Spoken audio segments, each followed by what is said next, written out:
नमस्कार दोस्तों, आपका स्वागत है आर्यन कुशवाहा यूट्यूब चैनल में। दोस्तों आज मैं बात करने जा रहा हूँ धान के रोग पे। दोस्तों धान की फसल में अगर रोग लग जाते हैं तो खड़ी फसल पूरी बर्बाद हो जाती है। और ये ऐसा रोग है धान के कि आपको पता भी नहीं चलते हैं जब लगते हैं। जब धान का प्रकोप ज़्यादा हो जाता है तब आपको पता चलता है कि मेरे धान में कोई रोग लगा हुआ है। और उससे बड़ी बात तो ये है कि आपको पहचान में नहीं आता है कि कौन सा रोग लगा हुआ है। और उस कंडीशन में हम जाते हैं मार्केट से दवा लेके आते हैं और दवा डालते हैं और रोग ख़त्म भी नहीं होता है और दवा मेरे पैसे जाते रहते हैं। इसमें क्या है कि आपका रोग जब पूरा ग्रसित कर लेता है खेत तो आपकी पैदावार भी कम आती है और उसके साथ साथ जो आपके पैसे हैं पॉकेट से वह भी निकलते चले जाते हैं। तो दोस्तों मैं बात कर रहा हूँ रोगों के ऊपर। आप इस वीडियो को ध्यान से सुनिएगा और देखिएगा, क्योंकि अगर आप नहीं देखेंगे तो रोग के बारे में आप समझ नहीं पाएंगे। दोस्तों बताने से पहले आर्यन कुशवाहा यूट्यूब चैनल को आप सब्सक्राइब कर दीजिए। सब्सक्राइब के साथ साथ ये वीडियो अगर आपको अच्छा लगे तो आप इसे शेयर ज़रूर करिएगा। दोस्तों मैं रोग की बात कर रहा हूँ। जो पहला रोग है जीवाणु जनित झुलसा, इसे बैक्टीरियल लीफ ब्लाइट भी कहते हैं। इसकी जो पहचान है, पहचान से पहले ये लगता कैसे, जब आपका धान 20 से 25 दिन का हो जाता है तब इसका लक्षण आपको दिखाई देना शुरू होता है। और इसका लक्षण को आप पहचान कैसे करेंगे, जो पत्तियों के किनारे वाला जो ऊपरी सतह होता है, ऊपरी सतह का वो मटमैला हरापन लिए हुए पीला हो जाता है। और ये बाद में चल के देखेंगे तो पूरा तरीके से मटमैला होकर पीला हो जाएगा। और इस रोगग्रस्त जो पत्तियां हो जाती हैं तो उसमें क्या होगा कि जो पौधे का विकास है, विकास पूर्ण रूप से नहीं हो पाएगा। और पौधे का विकास नहीं होता तो उसमें कल्ले भी आप देखेंगे तो नहीं आएगा। इस रोग का ज़्यादा प्रकोप अगर हो जाएगा तो जो पौधे की पत्तियां सूख के गिरने लगती हैं। दोस्तों इसका समाधान क्या है, समाधान पे मैं बात कर रहा हूँ। तो बात करने से पहले जो भी मैं आपको दवा रिकमेंड कर रहा हूँ या बताने जा रहा हूँ, तो दोस्तों एक चीज़ मैं आपसे कह दूँ कि मेरा कोई केमिकल का उद्देश्य नहीं है कि मैं केमिकल को ही आपको बताऊँ और केमिकल आप स्प्रे करें।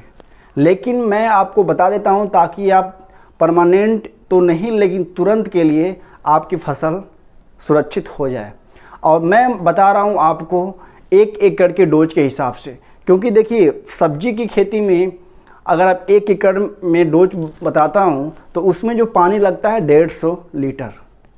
और ये धान में अगर वही 1 एकड़ में आपको पानी लगाना है तो आपको लगेगा 200 लीटर। 200 लीटर में आप अच्छे तरीके से 1 एकड़ खेत को आप स्प्रे कर सकते हैं।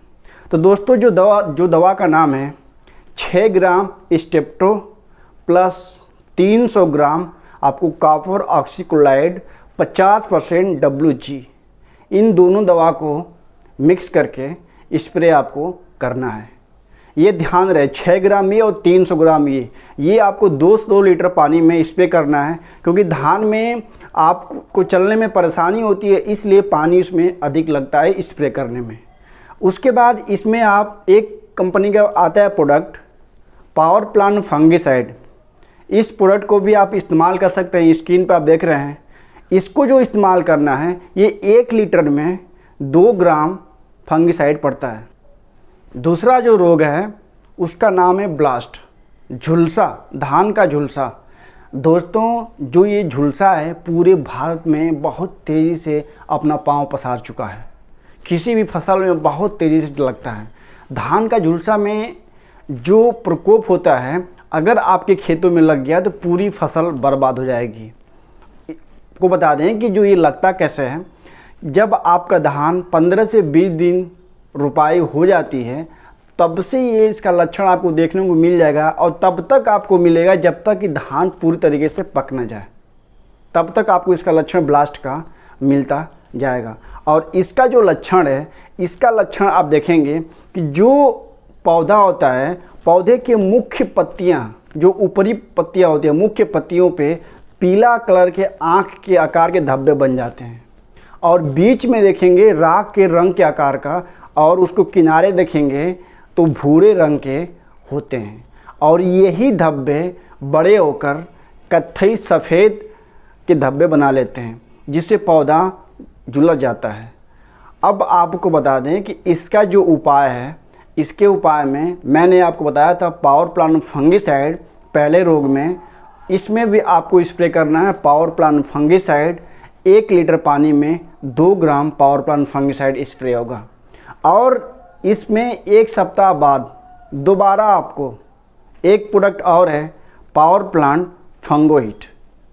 इसको आपको इस्तेमाल करना है 1 लीटर पानी में 3 ml प्रति फंगोहिट आपको डालना है। और केमिकल में आपको मैं बता दे रहा हूँ, उसको ला के स्प्रे कर सकते हैं।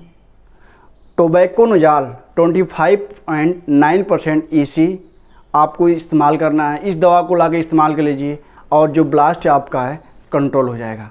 उसके बाद जो अगला रोग है धान की भूरी चित्ती रोग, इसे ब्राउन स्पॉट भी कहते हैं। और ये भी रोग बहुत ही खतरनाक है। और ये जो रोग है बीज जनित रोग है। इसीलिए दोस्तों मैं हर वीडियो में, धान की वीडियो में कहता हूँ कि जो आपको जो धान का जो सीड्स है, सीड्स को आप ट्रीटमेंट करके ही लगाइए। ट्रीटमेंट करके आप लगाएंगे तो जो ये जनित रोग है इससे कम से कम 90 से 95% संभावना आपकी कम हो जाएगी। इसका आपको लक्षण मैं बता दे रहा हूँ। इसका लक्षण क्या है? इस रोग के जो लक्षण है, पत्तियों पर देखेंगे गोलाकार करके भूरे रंग के धब्बे बन जाते हैं। और यह रोग फफूंद जनित है। पौधे की बढ़वार इससे कम हो जाती है, पौधे में इसमें कल्ले भी कम आते हैं और देखेंगे दाने भी प्रभावित बहुत ज़्यादा हो जाते हैं। और ये जो धब्बे हैं अधिकांश आप देखेंगे कि पूरे धब्बे पत्तियों पे भर जाते हैं और आपस में जब मिल जाते हैं तो मिल के बड़े धब्बे बना लेते हैं। और जब बड़े धब्बे बन जाते हैं तो पत्तियां पूरी तरीके से सूख जाती है या सुखाने लगती है। जो धब्बे होते हैं वो सुखाने लगते हैं और उसमें क्या होगा, पत्तियां झड़ने लगती है और इसमें आपको पैदावार कम आता है। इसमें आपको करना क्या है, इसके लिए आप पावर प्लांट फंगिसाइड का स्प्रे करिए। ये जो फंगिसाइड है बहुत महत्वपूर्ण फंगिसाइड है। इसका जो रोल है कहीं न कहीं आपके जो धान में जितने भी रोग में बात कर रहा हूँ सारे रोगों में इसका रोल अहम है। तो आपको जो इसमें इस्तेमाल करना है कार्बेंडाजिम 50% WP आपको इस्तेमाल करना है। 200 लीटर पानी में आपको 400 ग्राम दवा डालना है कार्बेंडाजिम। और इसमें आपको पावर प्लांट फंगिसाइड की मैं बात कर रहा था तो इसको भी आप स्प्रे कर सकते हैं 1 लीटर पानी में 2 ग्राम। और ये ध्यान रहे कि ये रोग का लक्षण अगर आपके खेतों में दिख रहा है तो दोबारा आप 10 दिन बाद इसको आप स्प्रे करें। ये ध्यान रहे कि आप अपने खेत की देखभाल करते रहिए। उसके बाद जो अगला रोग है धान की शीत ब्लाइट, ये रोग बहुत खतरनाक है। ये रोग लगते हैं तने पे, तने को ही पूरा ये तोड़ देते हैं। और मेन जो शीत ब्लाइट है ये फफूंद जनित रोग है। और इसके लिए मैं एक बात आपको बता दूं कि शीत ब्लाइट आपके खेतों में संभावनाएं कम होगी ना आने की, अगर एक काम कर देंगे तो। शुरू में जब आप धान की रोपाई आप कर रहे हैं तो उस समय कोई अच्छी फफूंदीनाशक लेके मिट्टी में मिक्स करके या गोबर खाद मिक्स करके ज़मीन में ही डाल दीजिए। तो इससे क्या होगा कि जो ये शीत ब्लाइट है, शीत ब्लाइट आपके खेतों में नहीं आएगा। इसकी जो पहचान है शीत ब्लाइट की, ये वातावरण की अधिक आर्द्रता के कारण बहुत तेज़ी से फैलता है। और इसका जो प्रकोप आप देखेंगे कि तने पे होता है और तने पे सफ़ेद दूधिया की तरह पूरा जम जाएगा। और इस तरीके से तने क्या होता है कि सड़ने लगता है।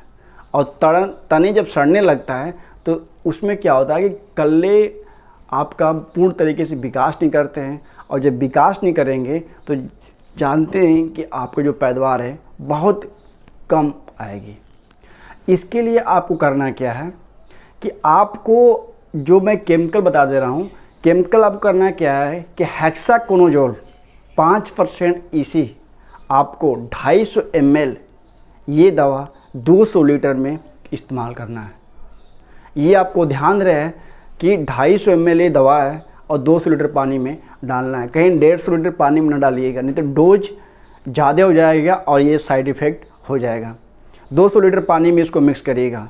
और उसके बाद जो मैं फंगिसाइड की बात कर रहा था, पावर प्लांट फंगिसाइड, तो पावर प्लांट फंगिसाइड को न डाल के आप पावर प्लांट फंगोहिट का इस रोग में इस्तेमाल करिएगा। शीत ब्लाइट में 1 लीटर पानी में 3 ml पावर प्लांट फंगोइड का इस्तेमाल करिएगा। ये दोनों दवाओं में से कोई भी दवा को इस्तेमाल कर सकते हैं, इस पर जो रिजल्ट है बहुत बेहतरीन मिलेगा। और शुरू में फफूंदीनाशक का भी इस्तेमाल ज़रूर करिएगा। उसके बाद जो अगला रोग है खैरा, धान का खैरा रोग। धान का खैरा रोग जानते हैं कि जिंक की कमी के कारण लगता है और इस रोग की जो पहचान होती है, पत्तियों पर पीले रंग के धब्बे बन जाते हैं और ये धब्बे बाद में जाके होता है क्या है कि पूरी तरीके से पत्तियों को सुखा देती है। और इसमें क्या है कि जिंक की कमी के कारण ये खैरा रोग लगता है और जिंक को पूर्ति करने के लिए आपको खेतों में जिंक की मात्रा डालना बहुत ज़रूरी है। या स्टार्टिंग में डालिए या धान की रुपाई करने के 15 दिन 10 दिन बाद डालिए, लेकिन डालिए ज़रूर जिंक। जिंक डालना क्या है, जैसे अब जिंक सल्फेट 33% एक आता है, इसको इस्तेमाल कर सकते हैं। आपको डोज कितना चाहिए, कम से कम 6 से 8 kg पर एकड़, 6 से 8 kg पर एकड़ आपको इस्तेमाल करना है और उसके साथ यूरिया को मिक्स कर लीजिएगा। मिक्स करने के बाद खेतों में आप डाल दीजिएगा। दोस्तों जो अगला रोग है धान का हल्दी रोग, इसे लोग कड़वा रोग भी बोलते हैं। इसे आज के डेट में या इस समय आप कह सकते हैं पूर्वांचल में बहुत ज़्यादा फेमस है।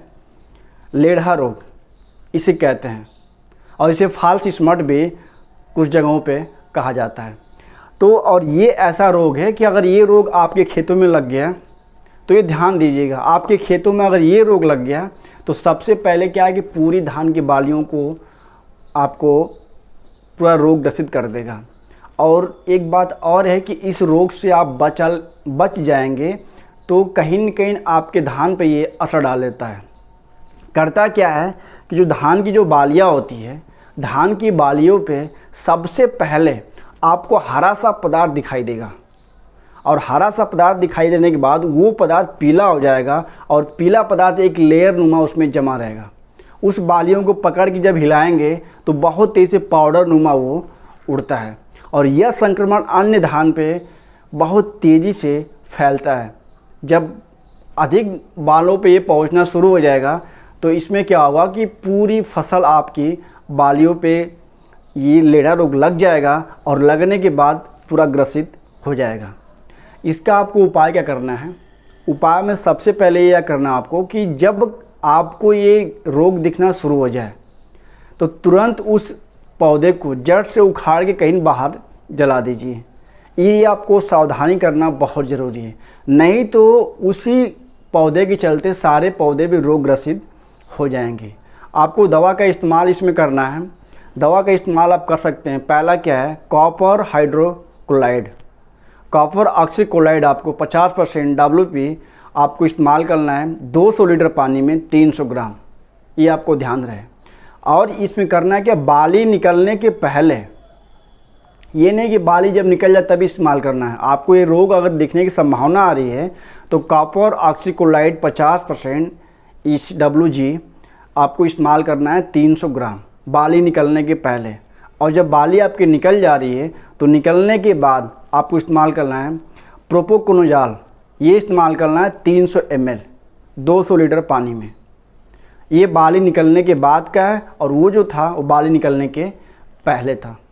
और उसके बाद आपको जो इस्तेमाल करना है पावर प्लांट फंगिसाइड और पावर प्लांट फंगोइड, इन दोनों दवा को भी इस्तेमाल कर सकते हैं। और इसमें आपको नीम का तेल मिलाना होगा। नीम का तेल मिला के आप इस्तेमाल करिए, ये जो रोग है तुरंत ख़त्म हो जाएगा। पावर प्लांट फंगिसाइड 1 लीटर में 2 ग्राम और नीम का तेल 1 लीटर में 1 ml, आप दोनों को मिला के स्प्रे कर दीजिए और उसके बाद रिजल्ट देखिए। और ये ध्यान रहे कि आपको 1 सप्ताह बाद दोबारा फिर इसमें आपको स्प्रे करना है। दोबारा आप स्प्रे नहीं करेंगे तो कहीं न कहीं अगर थोड़ा भी रोग ये रह जाएगा तो ये फिर से दोबारा रिपीट हो जाएगा। उसके बाद जो अगला जो रोग है नेक ब्लास्ट, गर्दन तोड़ रोग इसे कहते हैं।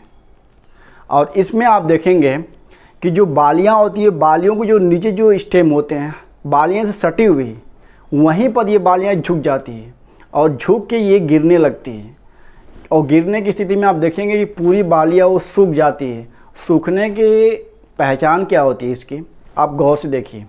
सबसे पहले क्या होता है कि ये बालियाँ निकलने के बाद जो निचला हिस्सा होता है काले रंग के धब्बे बन जाते हैं, जिससे बालियाँ शुरू के ये टूटना शुरू होती है। और रोग के कारण इसमें जो होता है, जो दूध, जो कहते हैं कि ज़मीन से जो दूध हमारे बालियों में जो प्रवेश करने वाला जो पाइप होती है उसी का जाना बंद होता है। और जब वो बंद हो जाता है तो उसमें क्या होगा कि जो हमारे बालियाँ लगी रहेगी, सारे बालियाँ खोखला रहेगा, तो उसमें आपको पैदावार ग्रसित हो जाएगा। तो मैंने आपको जितनी भी रोग का नाम बताया सरल भाषा में बताया, और इस रोग को आप गौर करके दवाओं का इस्तेमाल करना आप शुरू करिएगा। जो मैं नेक ब्लास्ट की बात कर रहा था, इसमें कोई आपको फफूंदनाशक का छिड़काव करें, मीन्स आप इसमें जो मैं बता रहा था पावर प्लांट फंगीसाइड का आप इसमें इस्तेमाल करिए। 1 लीटर पानी में 2 ग्राम फंगीसाइड। और उसके बाद मैंने आप लोगों को जितने रोग का नाम बताया और रोग के साथ जो मैंने आपको प्रोडक्ट के बारे में बताया कि इस प्रोडक्ट को आप इस्तेमाल करिए, तो मेरी बात को गौर से सुनिए। सारे छिड़काव में आपको स्टिकर ऐड करना है। स्टिकर ऐड करना बहुत ही ज़रूरी है। बिना स्टिकर के आप दवा को स्प्रे न करिएगा। आप स्क्रीन पर देख रहे हैं, अगर इस स्टिकर को आपको इस्तेमाल करना है, आपके पास 15 लीटर का पंप है, तो 15 लीटर पंप में केमिकल दवा को अगर इस्तेमाल कर लें तो आपको ये डालना है 10 ml। 10 ml के हिसाब से आपको जितना लीटर पानी इस्तेमाल करना है आप उसमें इस्तेमाल करिए। 200 लीटर 1 एकड़ में आप डालते हैं, पानी के साथ दवा स्प्रे करते हैं, तो 200 लीटर में आप 130 ml इस दवा को, स्टिकर को उसमें घोल दीजिए। घोलने के बाद दवा को आप स्प्रे कर दीजिए। उसके बाद बहुत से स्टिकर मार्केट में मिलते हैं, मार्केट से भी स्टिकर को लेके आप इस्तेमाल करिए। स्टिकर का होना बहुत ही ज़रूरी है।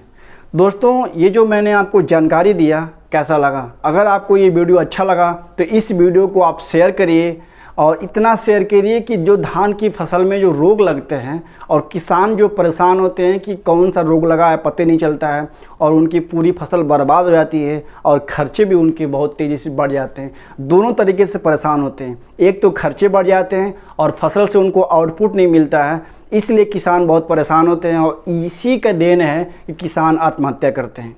तो दोस्तों, प्लीज़ आपसे रिक्वेस्ट है कि इस वीडियो को आप शेयर करिए ताकि अधिक से अधिक किसान इसे देखें, और देखने के बाद इस जो वीडियो मैंने दवा को बताया है अपने खेतों में इम्प्लीमेंट करें। दोस्तों, मैं आपसे एक बार रिक्वेस्ट फिर ये कर रहे हैं कि आप आर्यन कुशवाहा यूट्यूब चैनल को सब्सक्राइब करिए, और सब्सक्राइब के साथ जो बेल आइकन पे है प्रेस करना ना भूलिए, ताकि आने वाला जो वीडियो आपको नोटिफिकेशन मिलता रहेगा। दोस्तों, मिलते हैं न्यू टॉपिक पे न्यू वीडियो के साथ। नमस्कार।